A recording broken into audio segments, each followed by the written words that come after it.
ইউক্রেনে রুশ আগ্রাসনের শুরু থেকেই রাশিয়ার বিভিন্ন কোম্পানির উপর নানান নিষেধাজ্ঞা দিয়েছে যুক্তরাষ্ট্র। ধারণা করা হয়েছিল এতে কমে যাবে রাশিয়ার ব্যবসা বাণিজ্য, থমকে যাবে অর্থনীতি। কিন্তু ঘটেছে তার উল্টো। পশ্চিমা দেশের উপর বাণিজ্য নির্ভরতা কমাতে রাশিয়া এখন পুরোদমে চীনের সঙ্গে পথ চলছে, কিন্তু এতে চীনা কোম্পানিগুলোর উপর নিষেধাজ্ঞার ঝুঁকি বেড়ে গেছে।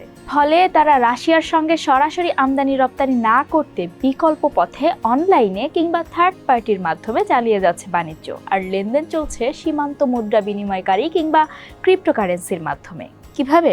একটা উদাহরণ দিলে সহজে বোঝা যাবে। দক্ষিণ চীনের এক অ্যাপ্লায়েন্স কোম্পানি রাশিয়ায় পণ্য পাঠাতে গিয়ে বিপাকে পড়ে। সেটা পণ্যের গুণগত মান সম্পর্কিত নয়, বরং চীনের বড় বড় ব্যাংকগুলো যে রাশিয়ার সঙ্গে লেনদেন সীমিত করেছে সে কারণে। কারণ এসব ব্যাংক ভয়ে আছে যুক্তরাষ্ট্রের নিষেধাজ্ঞার। এমন পরিস্থিতিতে রাশিয়ায় পণ্য পাঠাতে চীনের এই কোম্পানি রাশিয়া চীন সীমান্তের মুদ্রা বিনিময়কারীদের দ্বারস্থ হয়। কোম্পানিটির প্রতিষ্ঠাতা ওয়াং নিজেই এই তথ্য জানিয়েছেন বার্তা সংস্থা রয়টার্সকে। 2022 সালের ফেব্রুয়ারিতে রাশিয়া ইউক্রেন যুদ্ধ শুরুর পর যুক্তরাষ্ট্রসহ পশ্চিমারা রুশ সরকার এবং সে দেশের কোম্পানিগুলোর উপর একগুচ্ছ নিষেধাজ্ঞা আরোপ করে। এমন পরিস্থিতিতে চীনের বড় ব্যাংকগুলোর ভয় রাশিয়ার সঙ্গে লেনদেন করলে সেই নিষেধাজ্ঞার আঁচ তাদের গায়েও লাগবে। কেননা ওয়াশিংটনের অভিযোগ, মস্কোর যুদ্ধের তহবিল জোগাতে সহায়তা করছে চীন। সে কারণে এখন রাশিয়ার সঙ্গে বেসামরিক বাণিজ্য করতেও ভয় পাচ্ছে চীনের কোম্পানিগুলো। আর সেটাই সমস্যা হয়ে উঠেছে চীনের রপ্তানিকারকদের জন্য।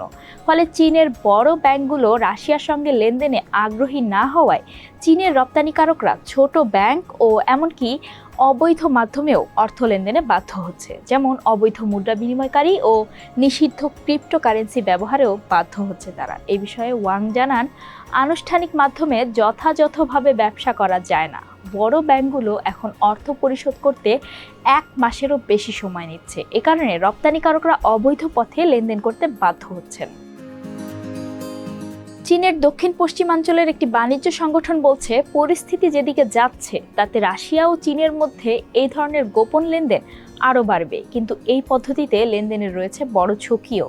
এছাড়া এতে ক্ষতিগ্রস্ত হয় বড় ব্যাংকগুলো, কমে যায় তাদের লেনদেন। এ প্রসঙ্গে মস্কো ভিত্তিক এক রুশ ব্যাংকার জানিয়েছেন, 2021 সালে চীনে ক্রিপ্টোকারেন্সি নিষিদ্ধ হলেও এটাই হয়তো লেনদেনের একমাত্র উৎস হয়ে উঠতে পারে। কারণ চীনের ছোট বড় সব ব্যাংকের KYCর দরজা পেরিয়ে যাওয়া বেশ কঠিন।